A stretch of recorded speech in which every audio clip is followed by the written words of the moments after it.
Chapter 2 जो कि again knowledge base है।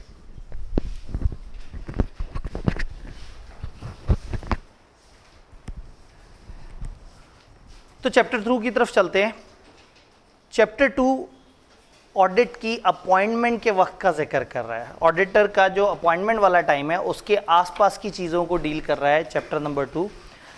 चैप्टर 2 को हम 3 हिस्सों में डिवाइड करते हैं। इसमें 2 स्टैंडर्ड हैं, ISA 210, ISA 220 और कोड ऑफ एथिक्स का एक थोड़ा सा पोर्शन उठा के किताब ने यहाँ डाल दिया। पता नहीं क्यों बिला वजह डाला है, क्योंकि उसकी अपॉइंटमेंट से रिलेटेड बात थी और वो बातें रिपीट भी हो रही हैं किताब में 1-2 और जगह, तो यहाँ ना भी डालते तो काम चल सकता था। लेकिन बहरहाल इन्होंने यहाँ पे डाल दिया है और कोई 20-21 साल में एक दफ़ा पूछ भी लिया, यानी कि वो बहुत ज़्यादा उनका फोकस भी नहीं है उस एरिया की तरफ। तो जो प्रॉपर सवाल है, फिर ये एरिया कम ज़्यादा होता रहता है। पहले इस एरिया में काफ़ी सारी बातें थी, अब उसको बहुत ही श्रिंक कर दिया उन्होंने। तो हम 210, 220 और इसके साथ चलेंगे। तो सबसे पहले ऑब्टेनिंग एन एंगेजमेंट में हम agreeing the terms of audit engagement की तरफ आएंगे, यानी हम ISA 210 का जिक्र करेंगे। ISA 210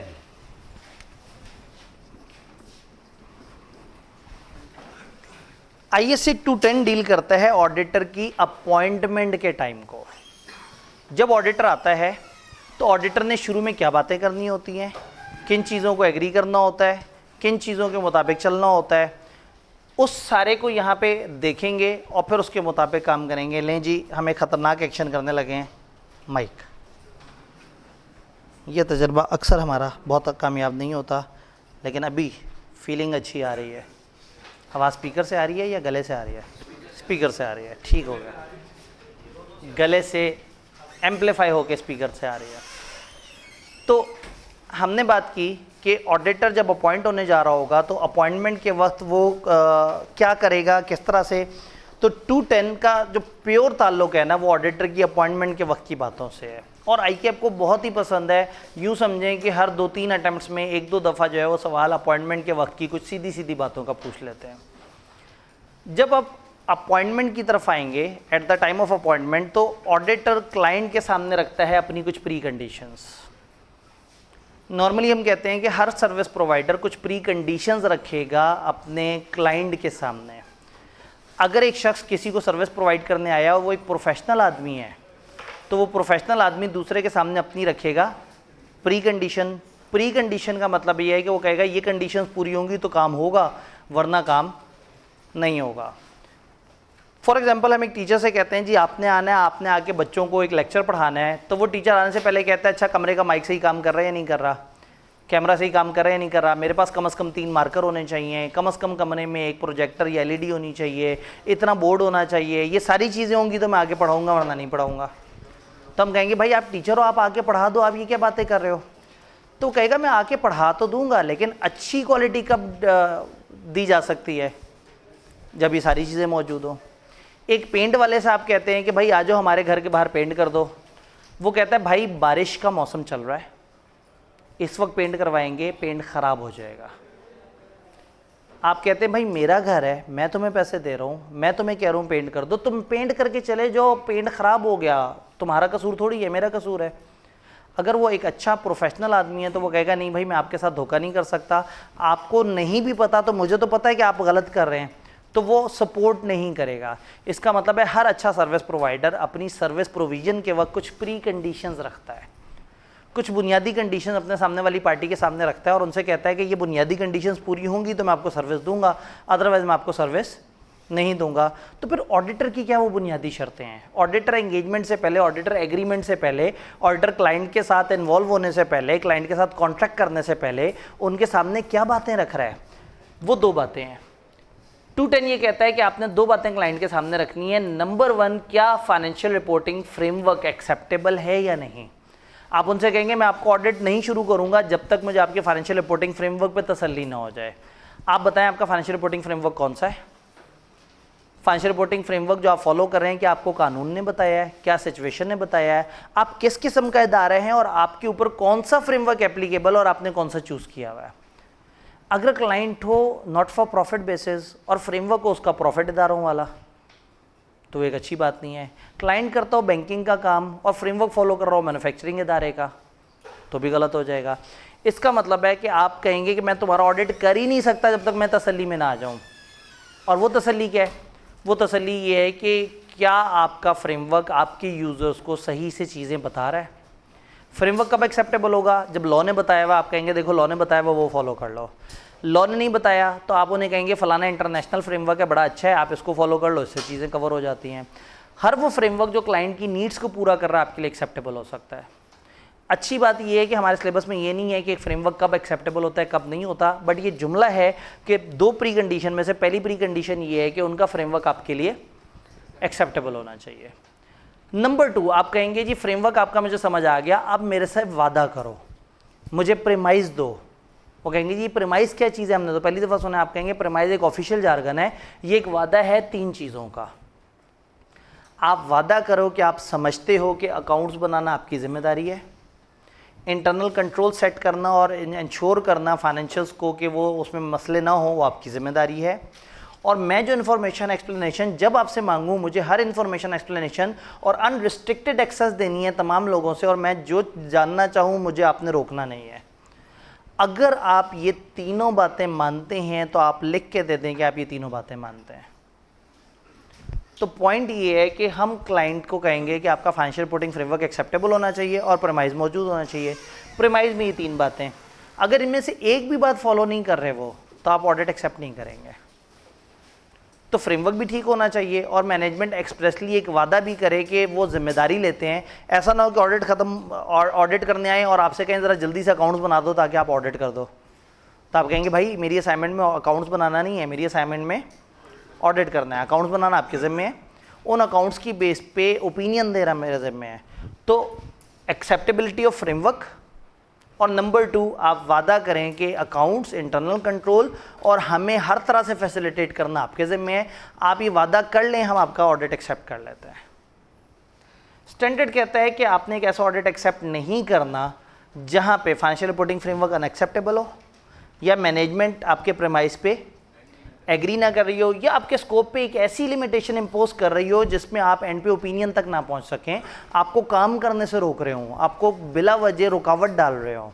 तो अगर आपको रुकावट डाली जाए, आपको फ्रेमवर्क एक्सेप्टेबल ना हो, या आपको मैनेजमेंट एग्री ना करे प्रेमाइस पे, तो आप ऐसा ऑडिट एक्सेप्ट नहीं करेंगे। अगर प्री कंडीशन मौजूद नहीं है, आप मैनेजमेंट से डिस्कस करेंगे भाई ये क्या है, फिर समझाएंगे कि प्री कंडीशन का मकसद ये है कि मिसअंडरस्टैंडिंग खत्म हो और क्लियर हो कि आपके ज़िम्मे क्या है और मेरे ज़िम्मे क्या है, और अगर आप जब तक नहीं मानेंगे तब तक मैं ऑडिट आपका एक्सेप्ट नहीं करूँगा। तो सबसे पहले ISA 210 ने प्री कंडीशंस के ऊपर बात की। ICAP इसका सवाल 2 तरीके से पूछता है। ज़्यादातर एक सीधा सीधा सा सवाल होता है, बट सवाल समटाइम ये होता है कि प्री कंडीशंस क्या होती हैं। आप जवाब देंगे प्री कंडीशंस 2 होती हैं।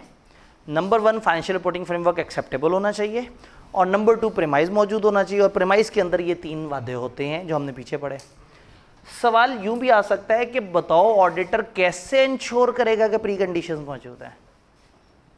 तो अब जवाब वही देना है लेकिन सवालिया अंदाज में। हम जाके ये चेक करेंगे कि क्या उनका फाइनेंशियल रिपोर्टिंग फ्रेमवर्क एक्सेप्टेबल है, और फिर ये चेक करेंगे कि क्या वो हमें प्रेमाइज दे रहे हैं, यानी ये और ये 3 वादा हमसे कर रहे हैं। तो अगर पूछे प्री कंडीशन किसे कहते हैं, बस बता देना इन 2 को प्री कंडीशन कहते हैं। अगर वो कहें कैसे इंश्योर करोगे प्री कंडीशन, तो हम कहेंगे चेक करेंगे एक्सेप्टेबल है, चेक करेंगे प्रेमाइज अवेलेबल है, यानी उसी के साथ आपने सवालिया वर्ड्स लगा देने हैं और वो बन जाएगा कि हाउ ऑडिटर इंश्योर की प्री कंडीशन मौजूद थी। अब प्री कंडीशन मौजूद है, क्लाइंट ने कहा जी बस बहुत तंग आपने कर लिया, आपकी सारी बातें मान ली हमने, अब आओ एग्रीमेंट तो करें, आओ बैठें। तो आप एग्रीमेंट की मेज़ पे आएंगे और एग्रीमेंट की मेज़ पे जो है आप कहेंगे आओ जी फिर हमारे तुम्हारे दरमियान जो मामला है, जो एग्रीमेंट है, उसको एक कागज़ पे लिख लेते हैं। ये कागज़ एंगेजमेंट लेटर कहलाता है। ऑडिटर की तरफ से एक कागज़ जो क्लाइंट को दिया जाता है, इसको हम कहते हैं एंगेजमेंट लेटर। इसका मकसद ये होता है कि हम जो भी एंगेजमेंट की टर्म्स हैं, जो भी हमारी असाइनमेंट की टर्म्स हैं, वो उसमें लिख लें। अब आइडियली इस कागज़ में 200-250 शर्तें भी लिखी जा सकती हैं, और ना लिखने को 6-7 लाइनों पे भी ख़त्म हो सकता है। तो स्टैंडर्ड ने आपको कहा कि भाई कुछ हम ऑफिशियल कंटेंट आपको बता देते हैं, वो लाजमी डाल देना, बाकी आपकी जजमेंट है, हम आपको थोड़े से हिंट दे देंगे कि इस तरह की चीज़ें अगर आपको लग रही हो तो आप डाल देना, लेकिन जो ऑफिशियल कंटेंट है वो 5 हैं। इसको हम कहते हैं principle elements of engagement letter. ICAP ने ये भी कई दफ़ा पूछे हुए हैं।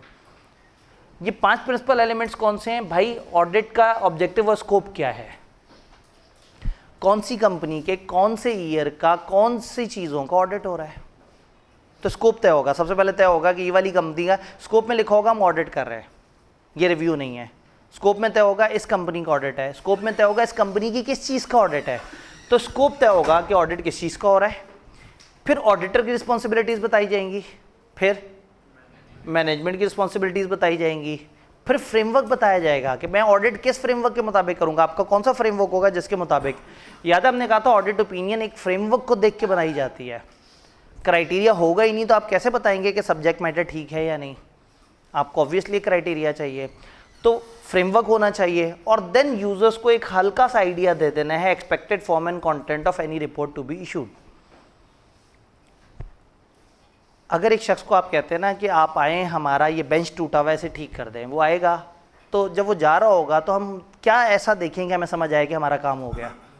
बेंच को देखेंगे, बेंच जुड़ा हुआ होना चाहिए। एक बंदे को हमने कहा तुमने घर पेंट करना है, जब वो जाएगा तो हमें कैसे पता लगेगा उसने काम पूरा कर दिया?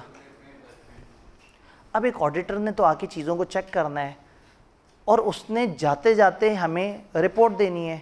तो अब अगर मुझे ये देखना है कि ऑडिटर ने अपना काम पूरा कर लिया या नहीं कर लिया या क्या आउटकम है, तो ऑडिटर के उस पूरी असाइनमेंट का आउटकम ये नहीं है कि वो अकाउंट्स ठीक कर देगा, ये आउटकम नहीं है कि वो फ्रॉडियों को जेल में डाल देगा, उसकी आउटकम है कि वो एक रिपोर्ट देगा।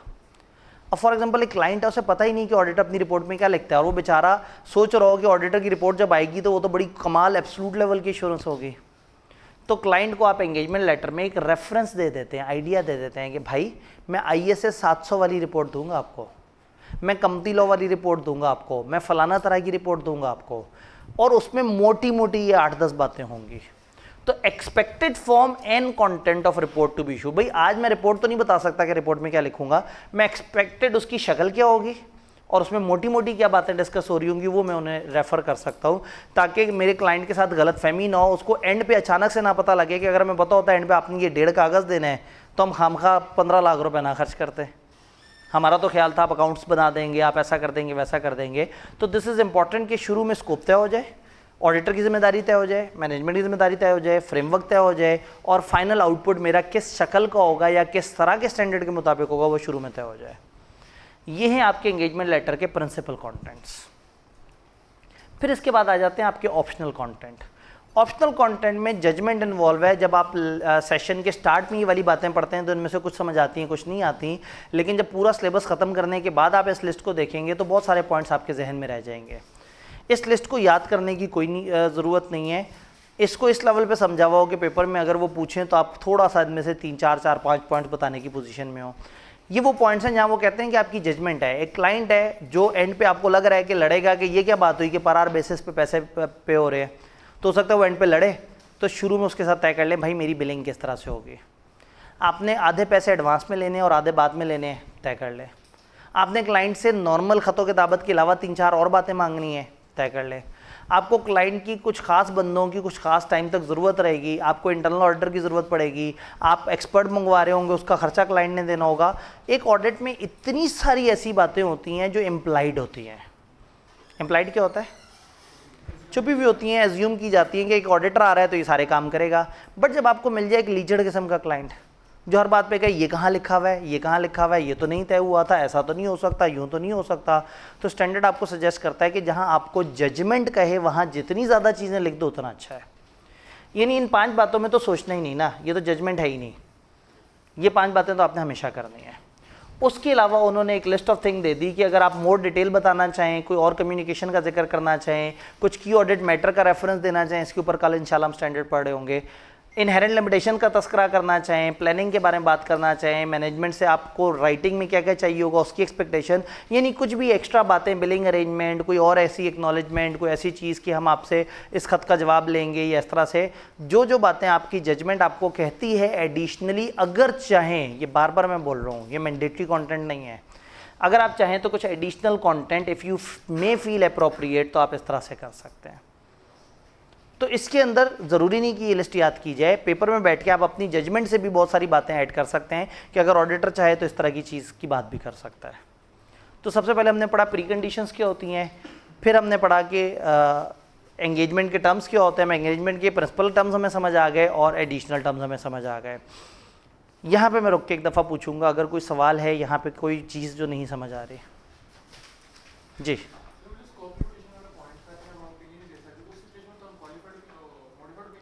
जी, इन्होंने कहा कि अगर हमें नज़र आ रहा है कि एक स्कोप लिमिटेशन है तो ऐसे में कल आने वाला कल का लेक्चर हमें बताएगा कि स्कोप लिमिटेशन के केस में आप मॉडिफाइड ओपिनियन दे देते हैं। बट वही लेक्चर हमें बताएगा कि अगर इतनी बड़ी स्कोप लिमिटेशन हो कि आप नतीजे तक ही नहीं पहुंच पाए तो आप पहले कोशिश करते हैं ऑडिट छोड़ने की, नहीं तो फिर आप बहुत ख़तरनाक किस्म की मॉडिफिकेशन डाल देते हैं। तो ये बात हो रही है एंड पे, अगर ड्यूरिंग द ऑडिट मुझे कोई बड़ी इंफॉर्मेशन नहीं मिलेगी तो मैं भागने की कोशिश करूँगा।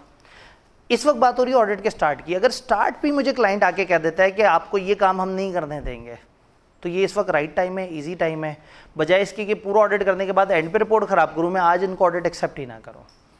तो at the time of appointment जो है वो आपको अगर प्री कंडीशन में मसला है या आपको कोई ऐसा स्कोप लिमिटेशन नज़र आ रहा है जिसकी वजह से आप ओपिनियन तक नहीं पहुँच सकेंगे, आपको इजाज़त आप छोड़ सकते हैं। जी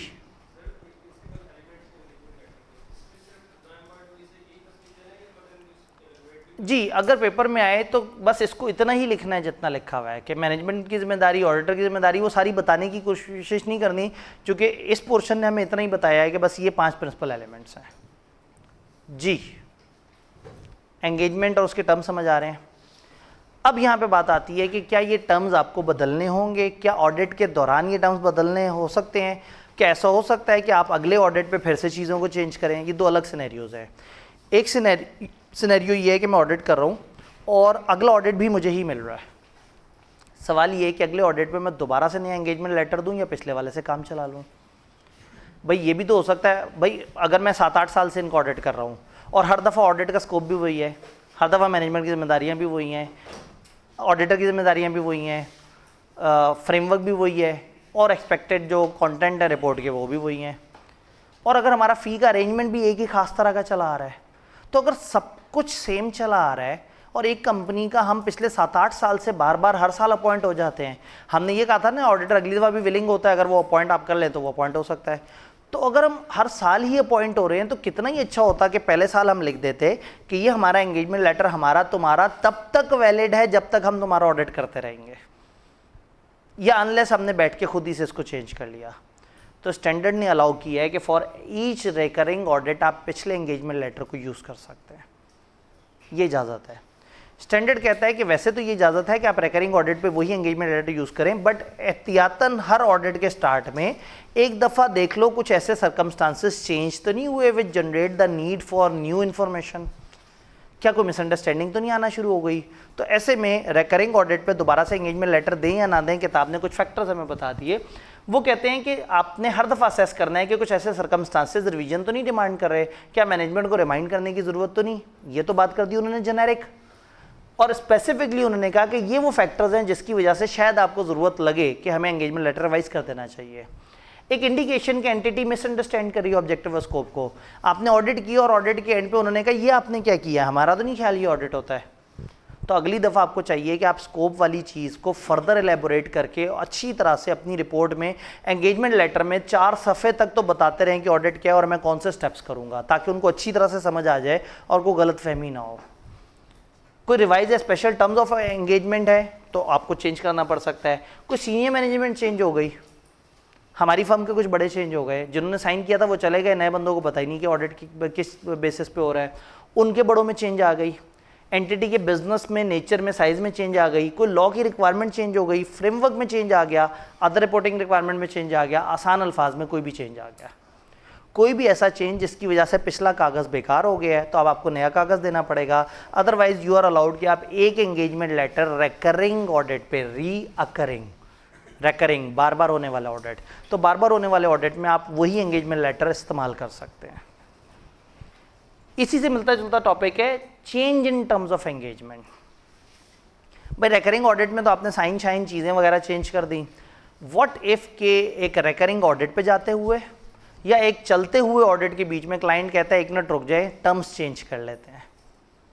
अब एक क्लाइंट ने हमें दरमियान में अचानक से रोक के कहा कि भाई एक काम करते हैं हम टर्म्स चेंज कर लेते हैं, तो आप एकदम से स्केप्टिक हो जाएंगे, याद है स्केप्टिसिज्म, अलर्ट हो जाएंगे, आप कहेंगे भाई क्या बात कर रहे हो, ऑडिट के बीच में अचानक से टर्म्स क्यों चेंज करनी है? क्लाइंट आपको रीज़न देगा। जस्टिफिकेशन जेन्युइन भी हो सकती है और जस्टिफिकेशन आपके स्कोप को लिमिट करती हुई भी हो सकती है। स्टैंडर्ड के मुताबिक 3 तरह की जस्टिफिकेशन हो सकती है। या तो वो कहेगा कि जी हम आपको ये काम नहीं करने देंगे, आपको स्कोप को रोक देगा, या वो कहेगा भाई टर्म्स इसलिए चेंज करनी है कि मुझे ये जुमला इस तरह से नहीं समझ आ रहा है, एक मिसअंडरस्टैंडिंग है, और टर्म्स को चेंज करके इस मिसअंडरस्टैंडिंग को ठीक कर लेते हैं। ये बात मुनासिब है। तीसरा क्लाइंट कहता है भाई जेन्युइन चेंज सर्कमस्टांसेस में आ गई है। जब ऑडिट आपसे तय हो रहा था तो उस वक्त हमारी 20 ब्रांचेस थी, गवर्नमेंट ने उनमें से 12 सीज कर दी हैं, अब हमारी ब्रांचेज ही 8 रह गई हैं और हमारी ऑडिट की जिम्मेदारी खत्म हो गई, रिव्यू की जिम्मेदारी हो गई है। तो जेन्युइन चेंज ऐसी आ गई है कि अब हमें टर्म्स चेंज करनी पड़ेंगे। तो स्टैंडर्ड कहता है कि जो 3 बातें हैं इसमें से जो स्कोप लिमिटेशन वाली बात है वो मत माने, बाकियों को तहकीक कर लें, अगर वो सही कह रहे हैं तो उनकी बात को मान लें।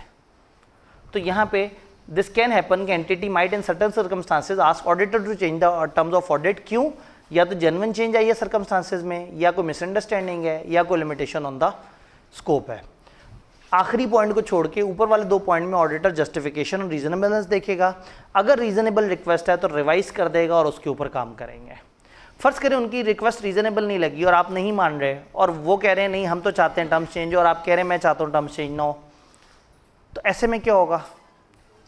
ऐसे में इससे पहले कि वो आके आपको चपेटे कराना शुरू कर दें, भाई उन्हीं को ऑडिट करने गए और कह रहे हैं आपकी टर्म मैं नहीं मान रहा, वो कह रहे हैं फिर हम भी ऑडिट नहीं करने देंगे, देखते हैं क्या होता है। तो इससे पहले कि पिट पिटा के वापस आए, इज्जत से आप जो है ना विड्रॉ कर लें और जाके देखें कि क्या दोस्त जावेद गवर्नेंस ओनर्स या आई कैप शाई कैप किसी को शिकायत लगाने की ज़रूरत है। तो कहने का मतलब है कि अगर टर्म्स चेंज होना जस्टिफाइड नहीं है और क्लाइंट नहीं लॉजिकली समझ रहा और ज़िद कर रहा है तो ये एक झगड़ा है। इस झगड़े में आपने प्रोफेशनल बिहेवियर का दामन नहीं हाथ से छोड़ना, आपने उस दिन तक जितना काम किया उतने आवर्स का बिल भेज देना उन्हें और उस ऑडिट से विड्रॉ करके और शिकायत लगा देनी है और अथॉरिटीज़ को भी बता देना है अगर ज़रूरत पड़े कि देखें ये सही लोग नहीं है, ये बिला वजह मुझे टर्म्स चेंज करने की बात कर रहे थे। याद रहेगा? तो जी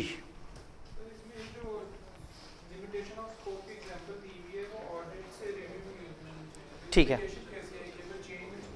असल में लिमिट कर दिया ना उन्होंने, कहा आप ऑडिट करते हुए आपने रिव्यू जितना काम करना है क्योंकि अब हमें रिव्यू की वो चाहिए। तो अब ऑडिट इसमें एक पोर्शन है 210 में जो हमारे सिलेबस में नहीं है, उसमें क्या होता है ऑडिट से रिव्यू की एक रिक्वेस्ट होती है, उसमें ये पॉइंट्स को मानते हुए 2 इजाफी बातें करनी होती हैं। ओरिजिनल ISA 210 के अंदर वो चीज़ है लेकिन हमारी किताब ने हमें इतना ही बताया। 210 से रिलेटेड कोई 1-2 सवाल?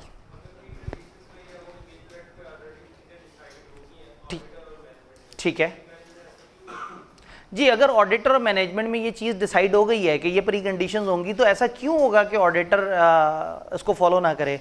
ये ऐसे ही है जैसे पूरे बिजनेस लॉ में पढ़ते रहे, ए ने बी से कॉन्ट्रैक्ट किया कि भाई मैं तुमसे कुर्सियाँ खरीदूंगा, बी ने कहा मैं तुम्हें पैसे दूंगा, तो आप कहेंगे कि जब सारी चीज़ें तय हो गई तो क्यों नहीं कुर्सियाँ दी उसने?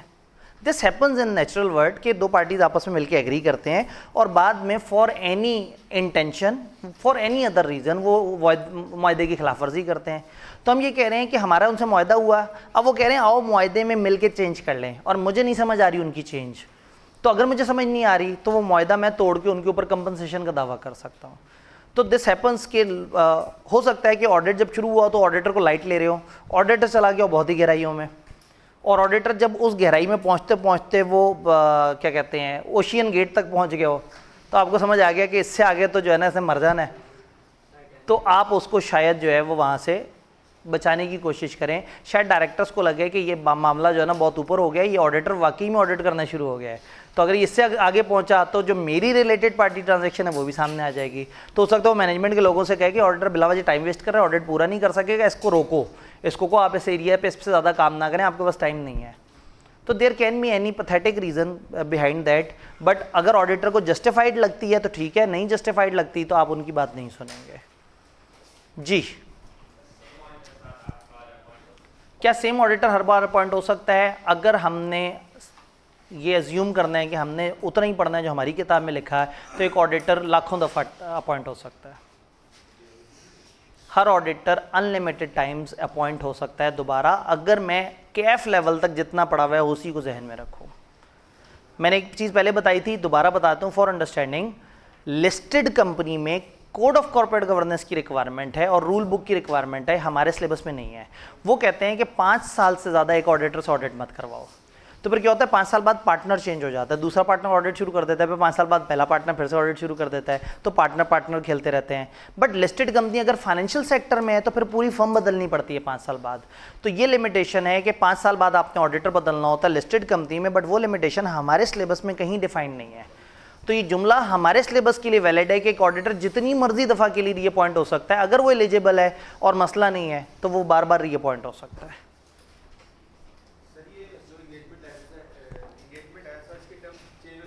एंगेजमेंट की टर्म्स चेंज हो सकती हैं।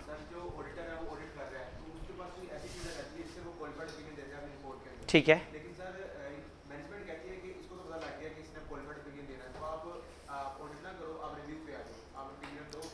जी इन्होंने कहा कि अगर ऑडिटर एक ऐसे नतीजे पे पहुंचा जिसको समझ आ गया मैं रिपोर्ट ख़राब कर दूं, और मैनेजमेंट वाले अचानक से आए, उन्होंने कहा एक काम करते हैं स्कोप चेंज कर देते हैं और आपको रिव्यू की तरफ ले आते हैं, तो हमने कहा ऑडिटर जस्टिफिकेशन देखेगा। और मैंने आपसे कहा कि जो स्कोप की चेंज है ना, इसको आराम से नहीं मानना। जो जेन्युइन चेंज इन सर्कमस्टांसेस है आप उसको मान लें, जहाँ मिसअंडरस्टैंडिंग ठीक करना चाह रहे हैं अच्छी बात है, कोई हर्ज नहीं है, मान लें। स्कोप का चेंज सबसे बड़ा फड्डे वाला पॉइंट है, क्योंकि ये चीज़ तो ऐसी है कि आप शुरू में ही छोड़ देते हैं अगर वो स्कोप ना समझ रहे होते हैं। तो अगर वो आपके स्कोप को रोकने की कोशिश करेंगे, बिला वजह आपको रुकावट डालेंगे बगैर किसी जेन्युइन नीड के, तो आप उस चीज़ को नहीं मानेंगे। 210 से रिलेटेड कोई आखिरी सवाल? मैं साहब की लगाया कि आप लोगों के पास सेकंड लास्ट सवाल होता है, आखिरी सवाल नहीं होता।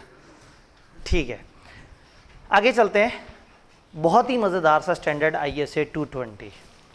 अगर क्लास में कुछ रेगुलर स्टूडेंट्स मौजूद हैं तो शायद उनका भी दिल कर रहा हो कि वो इस टॉपिक को सही से समझें, क्योंकि इस दिन अचानक से उनको ईद याद आना शुरू हो गई थी और वो क्लास से बहुत पहले छुट्टियां करके भाग गए थे।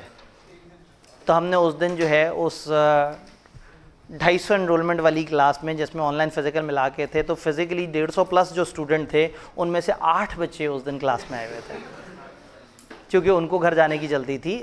ऐसा नहीं है कि अगले दिन ईद थी, ईद में कुछ 6 दिन रहते थे, और ईद से बाद भी उनके पास को 5-6 छुट्टियाँ थीं, 4-5 छुट्टियाँ थी। हमने 3 छुट्टियाँ ईद से आगे और 3 ईद से पहले दी थी। हमने अपनी तरफ से बहुत ही रहमदिली का मुजाहरा किया था, लेकिन बच्चों ने बहुत ही पहले से घर जाने का फ़ैसला कर लिया था। तो ये 220 जब रेगुलर क्लास में आया था तो वहाँ पे भी आप लोगों ने इससे भागते हुए उसको किया था। तो अब इसको ज़रा समझ लें, लॉजिकली समझ लें। ऑल्दो आप लोगों ने बाद में वीडियो देख ली होगी, दोस्तों से पूछ लिया होगा, उम्मीद करता हूँ। ISA 220 ऑडिट की क्वालिटी। इस अटेम्प्ट में ऑडिट पास कर लें, ये स्टैंडर्ड चेंज होने वाला है। एम फिर दिक्कत करनी पड़ेगी आपको, खामखा अल्फाज नए वाले याद करने पड़ेंगे। तो चूँकि एक ISQM आ चुका है जिसने स्टैंडर्ड में अच्छी खासी चेंजेस कर दी हैं क्वालिटी मैनेजमेंट के ऊपर। अब जो है ना ये ISQC1, उनको वो कब से ISQC1 बना के बैठे थे, अब उन्हें समझ ही नहीं आ रहा, वो सीरीज़ ही ड्रॉप कर दिया उन्होंने। अब एक नई सीरीज़ शुरू की ISQM 1 और 2, तो अब देखते हैं वो सीरीज़ कहाँ तक जाती है। तो अभी आपके सिलेबस में वो नोटिफिकेशन नहीं आई, लेकिन अगली दफ़ा आप लोग एलिजिबल हो जाएंगे मोस्ट प्रॉब्ली कि आपकी किताब में ये चेंज आ जाए। तो ISA 220 क्या है? ऑडिट की क्वालिटी। एक अच्छा ऑडिट मतलब अच्छी क्वालिटी का ऑडिट। अच्छी क्वालिटी की ऑडिट से क्या मुराद है? मैं अक्सर इसकी एग्जांपल देता हूँ कि एक अच्छी क्लास से क्या मुराद है। आप कहते हैं यार मैं SBI गया, क्लास ली, बड़ा मज़ा आया। क्यों मज़ा आया? आप कहते हैं कुर्सियाँ बड़ी नरम थीं, बड़ा मज़ा आता था, बड़ी मज़ेदार सी नींद आती थी। अब टीचर गरीब बेचारा तकरीरें कर कर रुल जाए और आप कहेंगे जी इन बेंचों पे बैठ के तो पढ़ने का दिल करना शुरू हो गया है। ये क्या बात की आपने? वो कुर्सियाँ थीं, आराम से हम उस पर रेस्ट करते थे, रिलैक्स करते थे। तो ऐसे में ऑडिट की क्लास की क्वालिटी आपको अच्छी नहीं लगी क्योंकि कुर्सियाँ अच्छी नहीं थी, AC नहीं चल रहा था, कमरे में अंधेरा था। तो आप ऑडिट का लेक्चर लेने आए हैं और आप ये किस किस्म की बातें कर रहे हैं?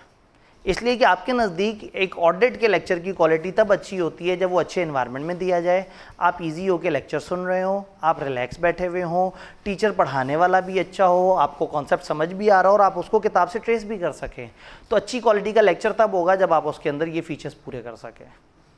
इवन ऑनलाइन यूज़र्स के लिए वो कहेंगे जी अच्छी क्वालिटी की वीडियो भी होनी चाहिए। कल परसों यूट्यूब पे बहुत सारे वो कमेंट्स में वो कह रहे थे, अब हमने हंगामी बुनियादों पे यहाँ शिफ्ट किया, उस वक्त जो कैमरा अवेलेबल था हमारा बस मकसद ये था कि जो भी हो क्लास ऑन द स्पॉट हो और उसको हम एज इट इज़ जल्दी से जल्दी बगैर एडिटिंग किए उसको अपलोड कर दें।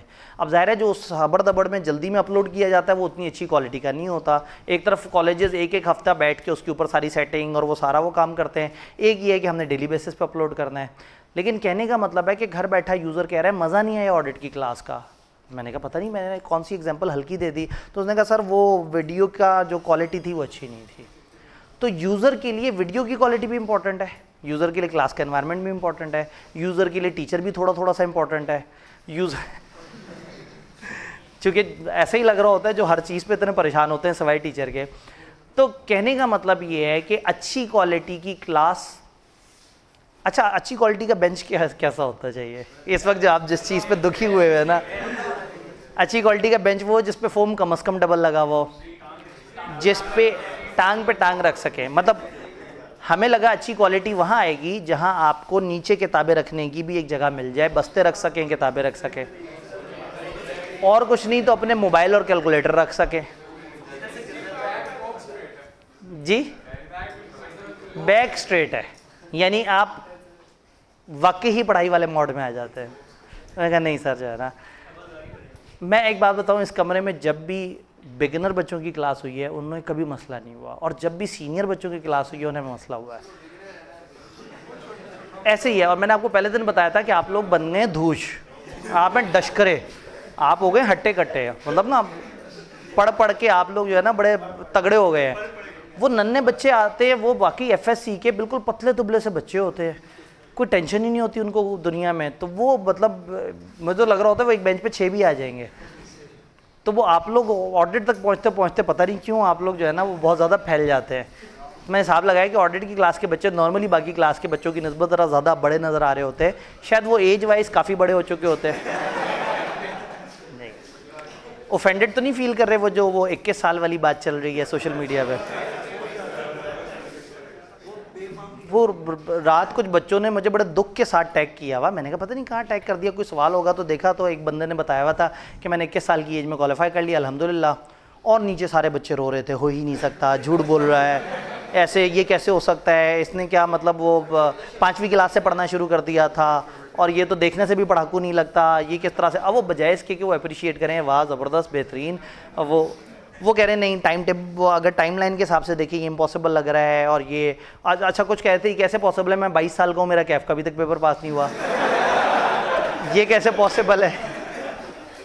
तो कल मुझे ना बड़ी गमो गुस्से की एक लहर नज़र आई कि लोग जो है ना बड़ा ओफेंडेड सा फील कर रहे थे उस बात पे।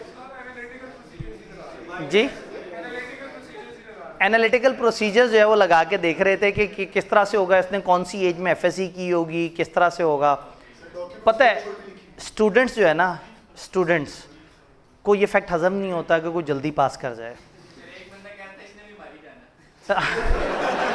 भाई वो भी पोस्ट आई हुई थी, किसी ने कहा क्वालिफाई एट एज ऑफ 31, एक खबर 21 साल की एज में।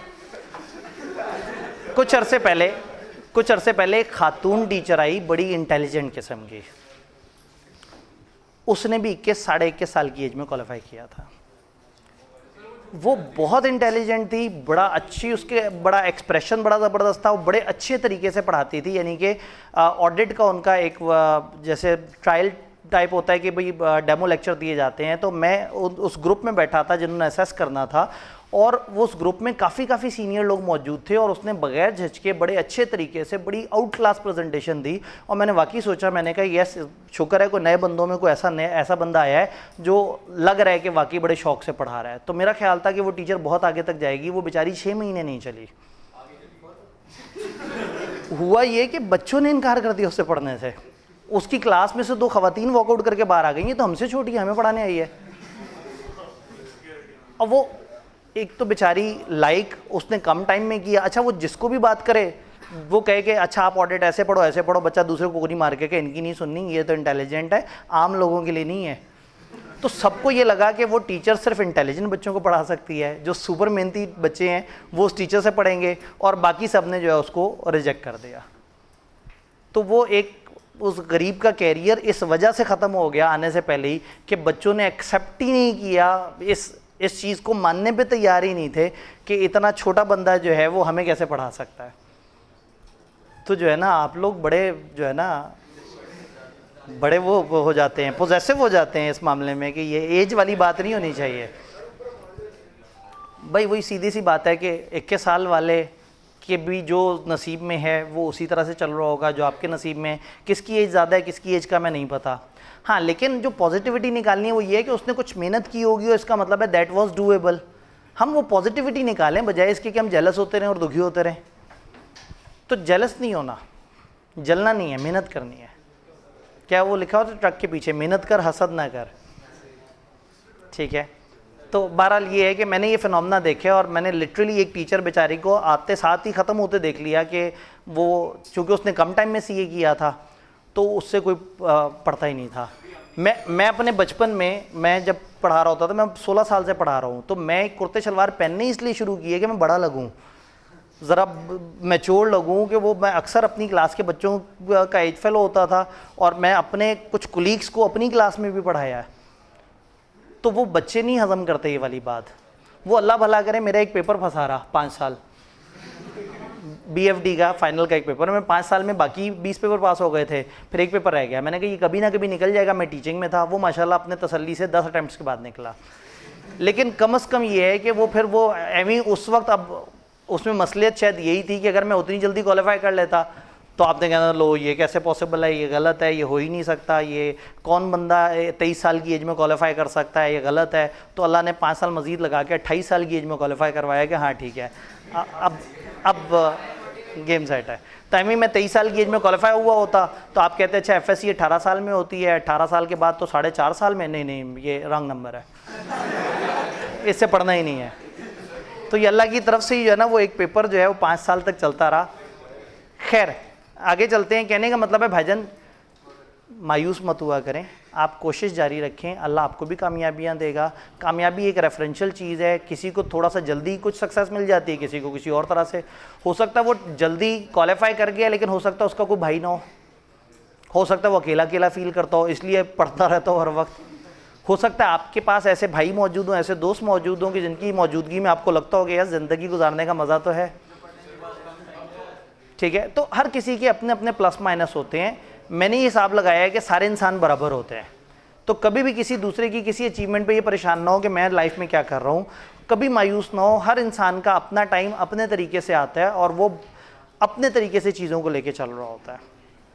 हमारा टाइम आ गया ISA 220 का, क्वालिटी ऑफ ऑडिट। एक आखिरी बात, क्वालिटी ऑफ ऑडिट जी, यहाँ से कुछ था जी, क्या चीज़? वो एक कंपनी में फिर जॉब करना शुरू कर दी क्योंकि उन्हें समझ आ गया।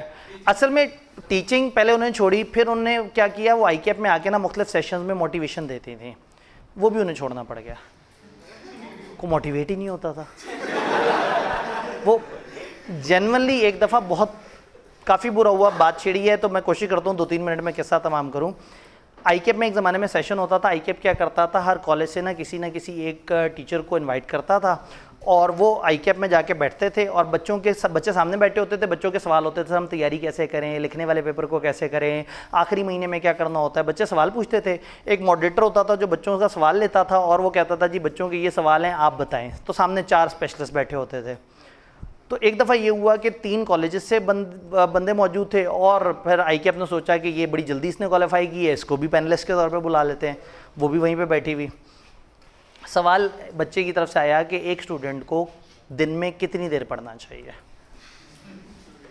अदनान रशीद साहब के पास पहले माइक आया, उन्होंने कहा जी बच्चे जज्बाती तो बहुत होते हैं लेकिन 3 से 4 घंटे इज़ मैक्स। अगर आप सही से पढ़ रहे हैं तो डेली 3 से 4 घंटे डेली पढ़ें, रेगुलर पढ़ें, इतना बहुत होता है। फिर उसके बाद सलाउद्दीन साहब, अब इन्हें इनकी तरतीब याद नहीं हो रही, हो सकता है पहले कौन था बाद में कौन। सलाउद्दीन साहब के पास आया माइक, तो उन्होंने कहा जी बिल्कुल मैं तायद करूँगा, जिस तरह से इन्होंने कहा है 3 से 4 घंटे, वाकई एक एवरेज स्टूडेंट को 3 से 4 घंटे अगर वो डेली पढ़ रहा है तो उस तरह से चलना चाहिए। फिर माइक आया तीसरे स्पेशलिस्ट के पास, मेरे पास, मुझे भी उन बुज़ुर्गों में किसी ने बिठा दिया था। तो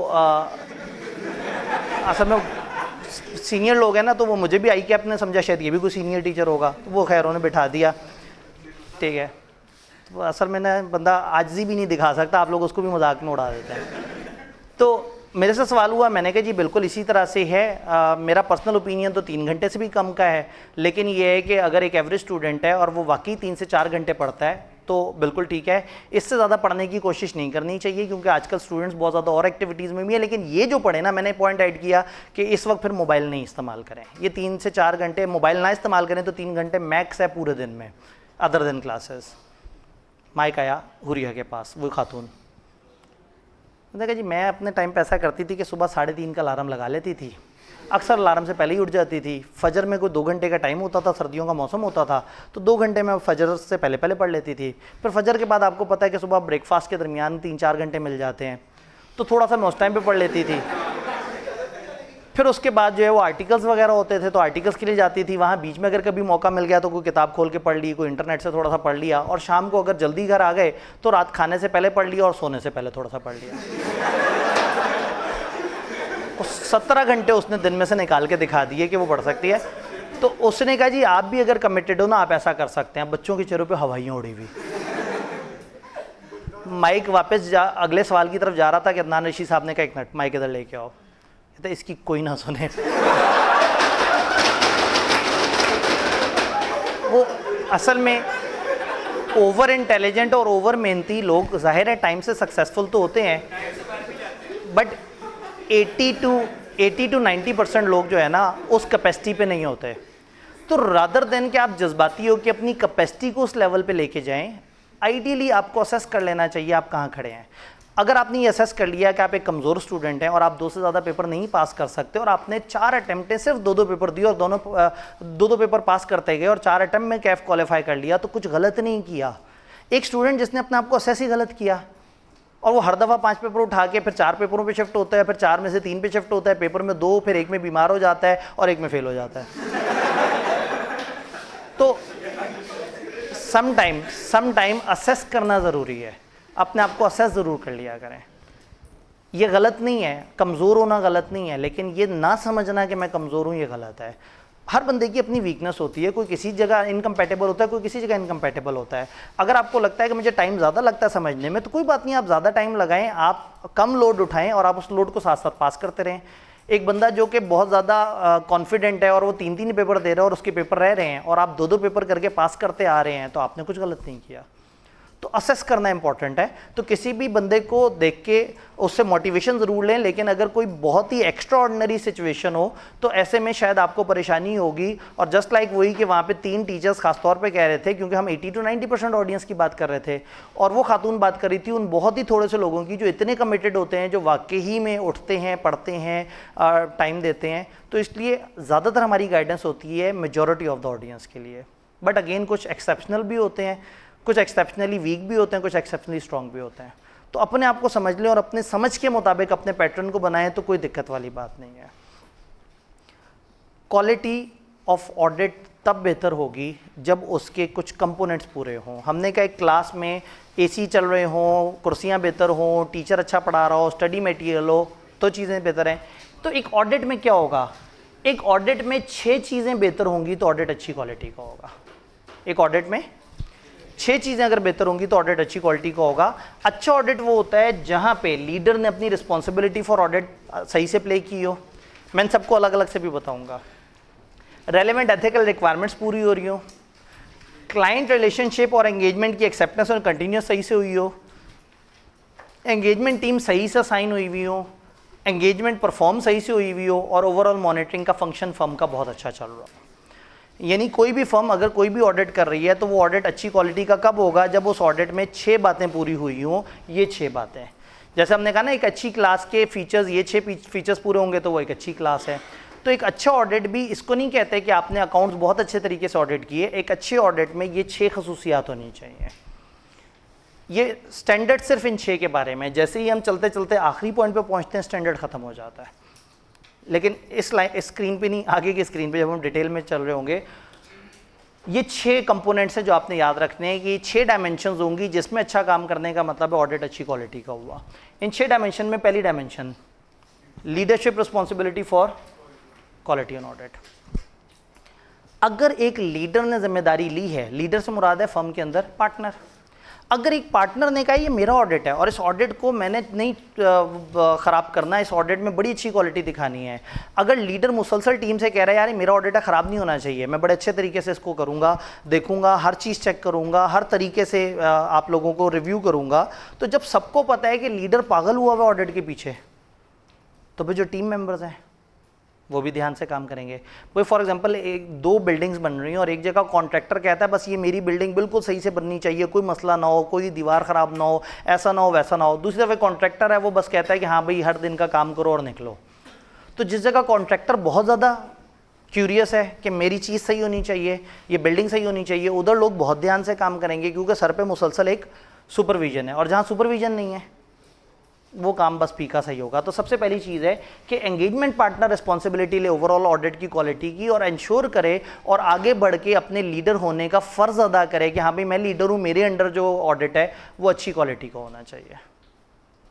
देन रेलेवेंट एथिकल रिक्वायरमेंट, अच्छा ऑडिट वो होगा जहाँ एथिक्स पूरे हुए होंगे। अगर एक जगह थ्रेट ही थ्रेट थे और आपने ऑडिट किया तो बहुत ही ख़राब सा ऑडिट होगा। एक जगह थ्रेट थे और आपने उसके सेफगार्ड नहीं लगाए तो वो अच्छी क्वालिटी का ऑडिट नहीं होगा। एक जगह आपके आपस में कोई ताल्लुक थे, आपकी इंडिपेंडेंस को कोई मसला था या कोई एथिकल प्रॉब्लम्स और थे, तो वो ऑडिट जिसमें अच्छी एथिकल रिक्वायरमेंट फुलफिल हुई होती हैं वहाँ अच्छा ऑडिट होता है। तो थ्रू आउट एंगेजमेंट पार्टनर ने ऑब्जर्व करना है, देखते रहना है कि कहीं कोई अनएथिकल हरकत तो नहीं हो रही, क्या मेरी टीम कॉन्फिडेंशियलिटी को ख़राब तो नहीं कर रही, क्या हम प्रोफेशनलिज्म के अगेंस्ट तो नहीं आ रहे, क्या हम थ्रेट्स को समझ रहे हैं, क्या हम थ्रेट्स पे सेफगार्ड्स लगा रहे हैं। तो जितना अच्छा आपने एथिकल रिक्वायरमेंट को फुलफिल किया होगा उतना ही अच्छी क्वालिटी का ऑडिट होगा। बिलखसूस इंडिपेंडेंस एक बड़ी इंपॉर्टेंट चीज़ है। आपने वो थ्रेट्स देखने हैं जो इंडिपेंडेंस को इम्पेयर करते हैं, उनको एवेल्यूएट करने हैं और सेफगार्ड अप्लाई करने हैं। ये तीन बातें कॉन्सेप्चुअल फ्रेमवर्क वाली रिपीट हुई हैं। कहने का मतलब है कि अच्छी क्वालिटी का ऑडिट वो जहां लीडर ने अपनी जिम्मेदारी तो अदा की और उसके बाद उस ऑडिट में एथिक्स भी पूरे हुए हैं।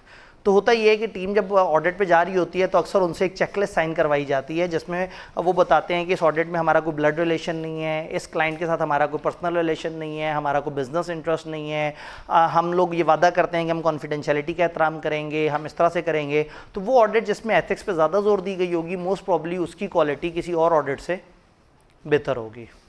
तीसरी चीज़ acceptance and continuous of client relationship and audit engagement.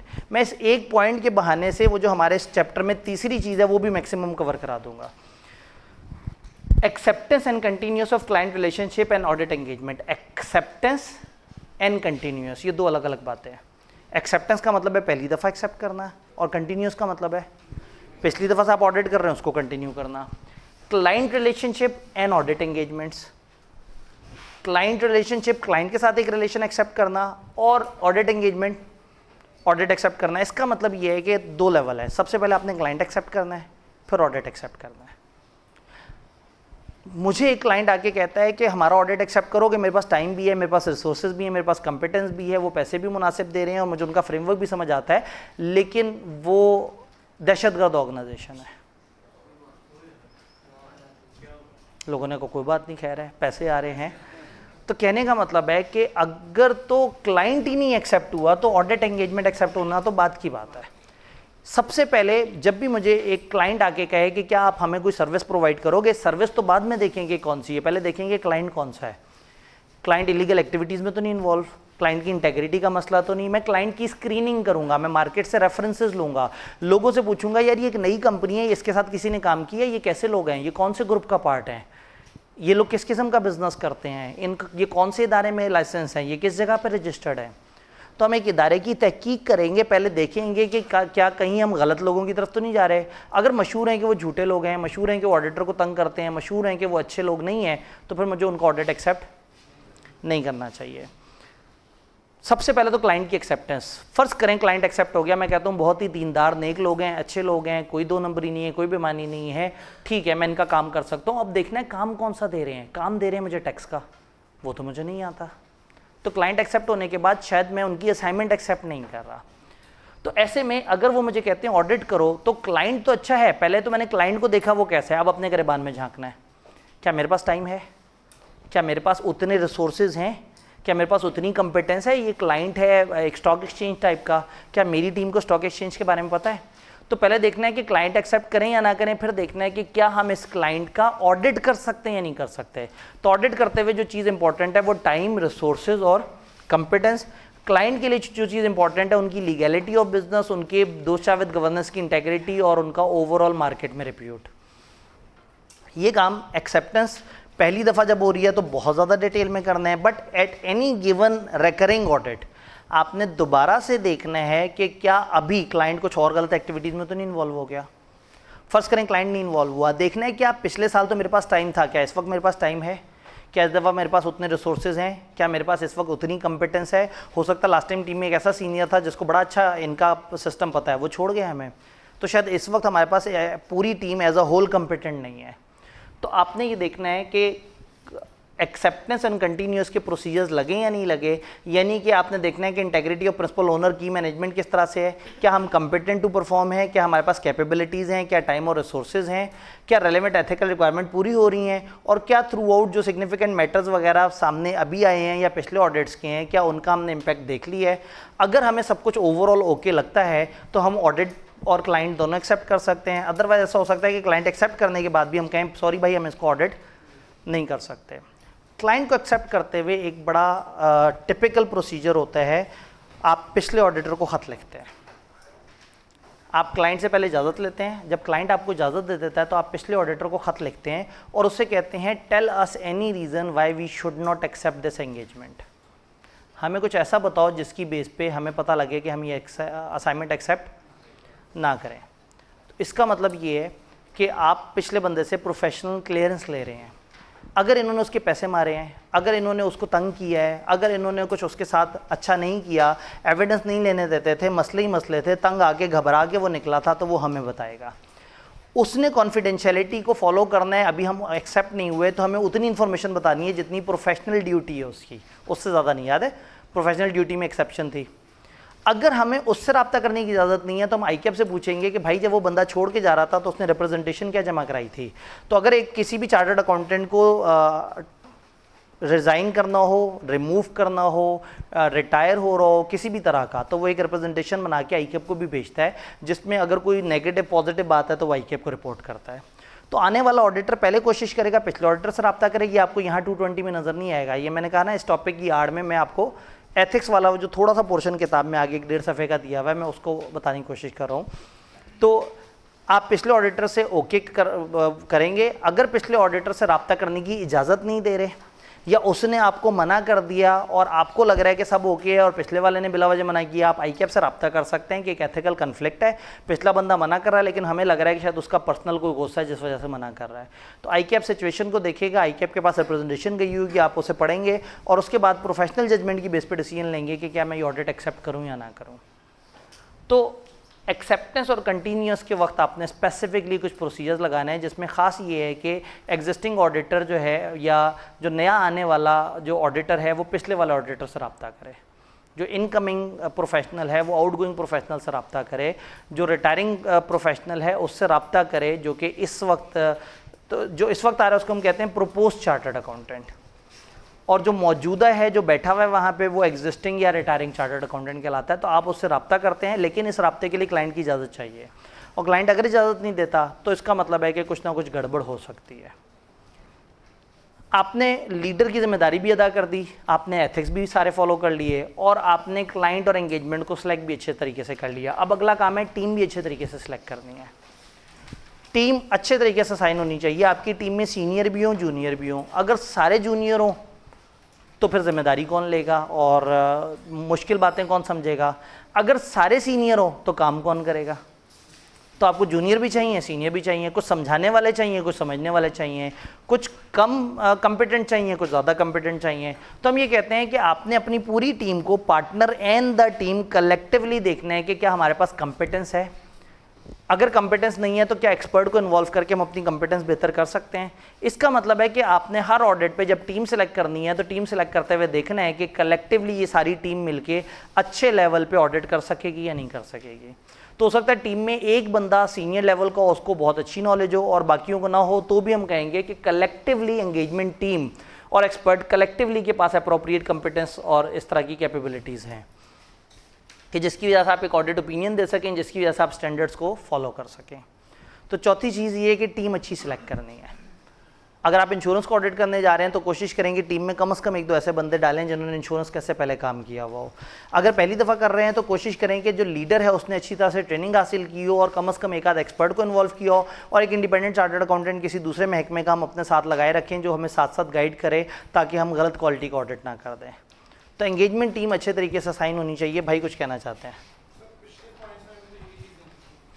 जी, पिछले पॉइंट्स में हम ये कह रहे हैं कि हमारे पास ओवरऑल कंपिटेंस है या नहीं है। अब ओवरऑल कंपिटेंस का मतलब ये है कि मेरी फर्म कंपिटेंट है या नहीं है। ठीक है, फर्म कंपिटेंट है। अब वो कह रहे हैं कि फर्म तो कंपिटेंट है, सेलेक्ट करते हुए उन कंपिटेंट लोगों को बीच में डालना भी है। आपने फिर टीम ऐसी तश्कील देनी है कि जिसमें हर तरह के बंदे मौजूद हों। तो मेरे पास 200 बंदे मौजूद हैं फर्म में, रिसोर्स मौजूद है। अब मैंने टीम में किस तरह के रिसोर्स डालने हैं वो ये बता रहे हैं। तो आपने टीम की एक ऐसी सिलेक्शन रखनी है कि जो एक कलेक्टिवली मिलके इस लेवल पे हो जाएं कि वो एक अच्छा ओपिनियन दे सकें। अब इससे आगे आते हैं हम परफॉर्मेंस के ऊपर। अब दी जाएगी परफॉर्मेंस। ये सबसे ट्रिकी एरिया है। ये ऐसे ही है जैसे मुझे कहा जाए कि आब्दी साहब आपने क्लास में नहीं पढ़ाना, किसी और टीचर ने आपकी जगह पढ़ाना है, और बच्चे फेल हो गए तो आपकी जिम्मेदारी। मैं कहूँगा यार ये तो आपने बिल्कुल ही मुझे बाउंड कर दिया कि पढ़ाना भी मैंने नहीं है, पढ़ाना भी किसी और टीचर ने है, और जिम्मेदारी भी मेरी। कहते हैं वो टीचर आपके अंडर होगा, बस आपने इंश्योर करना है कि वो ऐसे ही पढ़ाए जैसे आप पढ़ा रहे हैं। तो ऑब्वियसली अगर किसी और ने एक्शन करना है और उसकी जिम्मेदारी मैंने लेनी है तो मेरे ऊपर कितना प्रेशर होगा। अब एक पार्टनर को तो सोचें, साइन करने एंगेजमेंट पार्टनर ने, ऑडिट की जिम्मेदारी लेनी है पार्टनर ने, सीनियर मैच्योर प्रोफेशनल आदमी, और ऑडिट कौन कर रहा है? जूनियर अनप्रोफेशनल इमैच्योर आदमी। आपकी बात थोड़ी, आप अभी फर्म में थोड़ी गए हैं, वो जो फर्म में गए होंगे उनकी बात हो रही है। कहने का मतलब है कि आप लोग जिनके पास तजर्बा कम है, कुछ ऐसे लोग जिनके पास दरमियाना तजर्बा है, आपके पास कंपिटेंस कम है, कुछ के पास दरमियानी कंपिटेंस है, इन सब ने काम करना है और जिम्मेदारी किसने लेनी है? तो फिर पार्टनर की कोशिश होगी कि आप लोग वैसा काम करें जैसा वो अपने केस में करता। तो फिर ऐसे में डायरेक्शन, सुपरविजन, रिव्यू, कंसल्टेशन, ये वर्ड्स बोले जाते हैं। आप टीम को जाने से पहले अच्छी डायरेक्शन देंगे। अब यहाँ हमारा वो using the work of internal auditor में भी हमने कहा था ना कि अगर हमारी टीम में आएगा तो फिर हम देखेंगे 220 क्या कहता है। आप अच्छी डायरेक्शन देंगे, आप भेजने से पहले उन्हें बताएंगे कि आपने क्या करना है। आप सुपरविजन, यानी कि टीम ऑडिट पे जाने से पहले पार्टनर की टीम के साथ एक मीटिंग होगी और पार्टनर टीम से कहेगा भाई आपने ये काम ऐसे करना है, ये काम ऐसे करना है, ये इस तरह का क्लाइंट है, इस तरह के क्लाइंट में इस तरह के रिस्क ज़्यादा होते हैं, आपने इस काम को ऐसे फोकस करना है, इस काम को ऐसे फोकस करना है। एक अच्छी डायरेक्शन। फिर साथ साथ सुपरवाइज करता रहेगा। टीम ऑडिट करने पहुंची हुई है, हर हफ्ते 1.5 हफ्ते बाद पहुंच गया, हाँ भाई कहाँ तक काम पहुंचा, वो मैं नॉन करंट एसेट पे जो काम कहा था शुरू किया या नहीं किया, वो वाले रिस्क पे बात हुई है या नहीं हुई है, फलाना एम्प्लॉय के साथ मिले हो या नहीं मिले हो। भाई पार्टनर जहाँ दीदा आदमी है, पार्टनर 20 साल से ऑडिट कर रहा है, पार्टनर को रग रग पता है क्लाइंट की और इस तरह के लोग कहाँ कहाँ क्या गड़बड़े करते हैं। तो टीम को भेजने से पहले उसने डायरेक्शन दी है और अब साथ साथ देख रहा है कि क्या टीम हमारी डायरेक्शन को फॉलो कर भी रही है नहीं, साथ साथ सुपरवाइज किया। अब टीम ने अपना काम खत्म कर लिया। काम खत्म करने के बाद अब वो टीम से कहेगा मुझे अपना काम चेक कराओ, वो रिव्यू करेगा। रिव्यू करते हुए वो कोशिश करेगा कि वो बंदे से कहे तुम साइड पे हो जाओ, मैं खुद समझूंगा कि क्या हो रहा है। अगर उसे खुद समझ आएगा कि क्या हो रहा है तो बहुत खुश हो जाएगा, और अगर नहीं समझ आएगा तो उस बंदे से कहेगा यार कम से कम ऐसा तो लिखोगे, तुम्हारी गैर मौजूदगी में किसी को समझ तो आए कि क्या लिखा हुआ है। तो वो रिव्यू करेगा, रिव्यू करते हुए पूछेगा ये कैसे था, वो कैसे था, इसका मुझे एविडेंस ला के दिखाओ, उसका कागज़ लिखा के दिखाओ। जहाँ जहाँ उसे डाउट होगा वहाँ वहाँ अपनी टीम से कहेगा, टीम वाले वो कागज़ ला के देंगे। जहाँ झूठ लिखा होगा टीम वाले बेचारे शर्मिंदा होकर व्यस्त हो रहे होंगे, फिर बाद में उन्हें कहेगा ये एरिया दोबारा से करो। तो एक बड़ा सख्त किस्म का रिव्यू करेगा। तो पूरे ऑडिट के दरमियान जो सबसे ज़्यादा ख़तरनाक टाइम होता है पूरी टीम के ऊपर, ऑडिट टीम पे, वो रिव्यू वाला टाइम होता है कि एक सीनियर बंदे ने उन बच्चों को देखना होता है कि वो सही से काम कर रहे हैं या नहीं कर रहे। और बच्चों ने ज़ाहिर अपने बचपने में कुछ शरारतें की होती हैं, कुछ चीज़ें सही से नहीं की होती, कुछ जगह डंडी मार दी होती है, कुछ जगह सही से काम नहीं किया होता, कुछ जगह सैंपल लेके और कुछ टेक खुद अपने हाथ से लगा लिए होते हैं। तो पार्टनर जब देखता है तो बच्चे के चेहरे से उसे पता लग जाता है कि इसने सही काम किया है नहीं किया। तो जब वो रिव्यू भी कर लेता है तो थ्रू आउट वो ऑडिट में कहता है भाई कंसल्टेशन अगर मेरे से चाहिए हो मैं हाजिर हूँ। कहीं घबरा जाओ, तुमने ये नहीं सोचना पार्टनर नाराज़ होगा, तुम्हें एक ट्रीटमेंट पे डाउट हो रहा है, क्लाइंट एक बात कर रहा है, तुम्हें नहीं समझ आ रही, मुझे फ़ौरन से कॉल मिलाओ, मुझे फ़ौरन से मेरे से रब्ता करो या अपने से ऊपर वाले बंदे से मशवरा करो। जूनियर का इशू है वो सीनियर से पूछे, सीनियर को इशू है मैनेजर से पूछे, मैनेजर को इशू है वो पार्टनर से पूछे या डायरेक्टर से पूछे, और ये उन्हें गाइड करें। एक ओपन एनवायरनमेंट डेवलप करनी होगी जहाँ 2 वे कम्युनिकेशन हो सके। सुपरविजन है आपने खुद नीचे वालों को गाइड किया, कंसल्टेशन है नीचे वालों ने ऊपर वालों से पूछा कि हम ये काम किस तरह से करें। क्या बात समझ आ रही है? देन ये सब होता है तो उसके बाद नॉट एवरी टाइम नीडेड, लेकिन एंगेजमेंट क्वालिटी कंट्रोल रिव्यू की हमें ज़रूरत पड़ सकती है। इस तरफ बाद में आते हैं, पहले जनरल डिस्कशन कर लेते हैं। एंगेजमेंट पार्टनर रिस्पॉन्सिबिलिटी लेगा डायरेक्शन की, सुपरविजन की and performance of audit, engagement in compliance with standards वगैरह, और फिर ऑडिट रिपोर्ट जो इशू हो रही होगी उस चीज़ की जिम्मेदारी कौन लेगा? पार्टनर।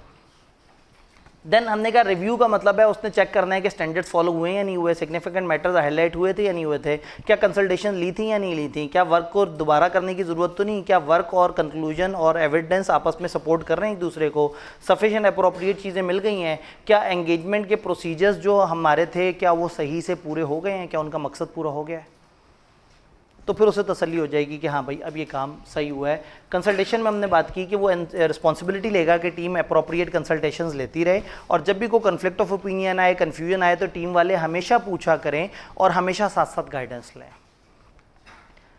यहाँ पे फिर आ जाता है एंगेजमेंट का एक special procedure, engagement quality control review, इसको कहते हैं एंगेजमेंट QCR। ऑडिट में direction, supervision, review, consultation, normally ये 4 काम होते हैं, बट कभी कभी एंगेजमेंट QCR भी होता है, हर दफ़ा नहीं होता। स्टैंडर्ड कहता है कि जो आपकी लिस्टेड एंटिटीज़ हैं आपने लाजमी यहाँ पे QCR करवाना है, और लिस्टेड के अलावा आप एक सेट कर सकते हैं, कोई फार्मूला सेट कर सकते हैं। हो सकता है आप ये फार्मूला सेट कर दें जो हमारा पहला ऑडिट होगा हम वहाँ पे QCR कराएंगे। हो सकता है आप ये फार्मूला सेट कर दें कि जिस कंपनी को हम 5 साल से ज़्यादा ऑडिट करते हुए हो गए हम एक दफ़ा उसका QCR करवाएंगे।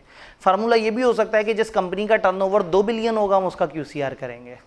अब ये QCR क्या चीज़ है? QCR एक इजाफी ऑडिट है।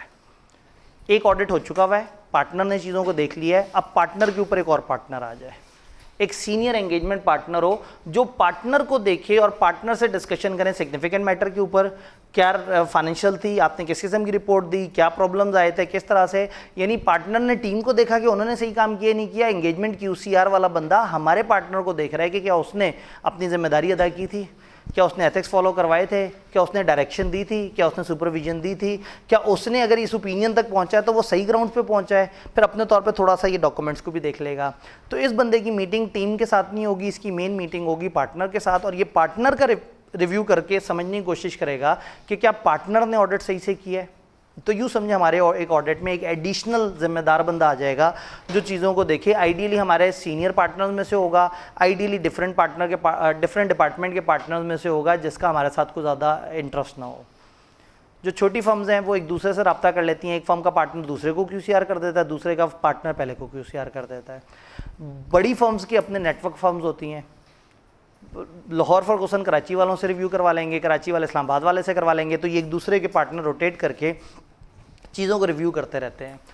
अब ऐसे में एंगेजमेंट क्वालिटी जो कंट्रोल रिव्यू है लिस्टेड एंटिटी में एडिशनली वो इंडिपेंडेंस को बहुत अच्छी तरह से देखेगा, कंसल्टेशन प्रॉपर तरीके से ली गई थी या नहीं ली गई थी, और क्या डॉक्यूमेंटेशन सारी चीज़ें जो भी काम हुआ उसको सही से डिपिक्ट कर रही हैं या नहीं कर रही। तो कहने का मतलब है कि एक एंगेजमेंट क्वालिटी कंट्रोल पार्टनर ने आके एक हॉट ऑडिट शुरू कर दिया, इसको हम हॉट रिव्यू कहते हैं।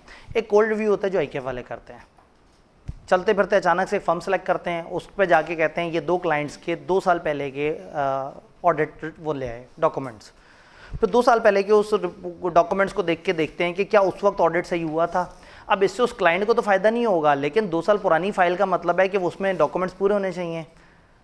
तो अगर 2 साल पहले उन्होंने सही से काम नहीं किया था तो वो उसको देख के पता लग जाएगा। ये कोल्ड रिव्यू होता है जिससे उस वक्त उस ऑडिट की क्वालिटी तो बेहतर नहीं होती, लेकिन ये पता लग जाता है कि फर्म अच्छा काम कर रही है या नहीं कर रही, और फर्म को एरियाज फॉर इम्प्रूवमेंट मिल जाते हैं। IKF किसी भी फर्म को QCR की कैटेगरी तब देता है जब IKF के इस ऑडिट से उन्होंने सही से गुजरे हों। लिस्टेड कंपनी को ऑडिट सिर्फ वो वाली फर्म्स कर सकती हैं जिनको QCR क्वालिटी कंट्रोल की रेटिंग दी हुई है। 800 प्लस फर्म्स में से 125 के करीब QCR की रेटिंग है। तो ये IKF का कोल्ड रिव्यू होता है, लेकिन मैं जिस रिव्यू की बात कर रहा हूँ ये हॉट रिव्यू है। हॉट रिव्यू का मतलब है अभी ऑडिट चल रहा है, ऑडिट फाइनलाइजेशन के करीब, और ये भाई साहब भी आ गए। अब इसके आने पे हम ऑडिट का टाइम तो एक्सटेंड नहीं करेंगे, तो इसको थोड़ा सा बीच में इन्वॉल्व होना पड़ेगा, चीज़ों को देखेगा, और देखने के बाद ये एक ओपिनियन तक पहुँचने की कोशिश करेगा कि क्या एंगेजमेंट पार्टनर ने अपना काम सही से किया है। Then finally there must be a department of monitoring जो हर वक्त देखता रहे कि पिछले 5 काम सही हो रहे हैं, एक मॉनिटरिंग का डिपार्टमेंट जो देखता रहे कि कोई एथिकल प्रॉब्लम आ रहे हैं तो हमें शिकायत हुई है या नहीं हुई, जो देखते रहे कि पार्टनर ने जिम्मेदारी अदा की थी या नहीं, जो देखते रहे कि टीम की सिलेक्शन सही हुई थी या नहीं, जो देखते रहे कि अगर कहीं कोई क्लैश आया, झगड़ा हुआ तो उसको रिजॉल्व किया गया या नहीं, जो देखते रहे कि अगर एक टीम ने पार्टनर के खिलाफ या मैनेजर के खिलाफ शिकायत की थी तो उस पर किसी ने काम किया या नहीं किया।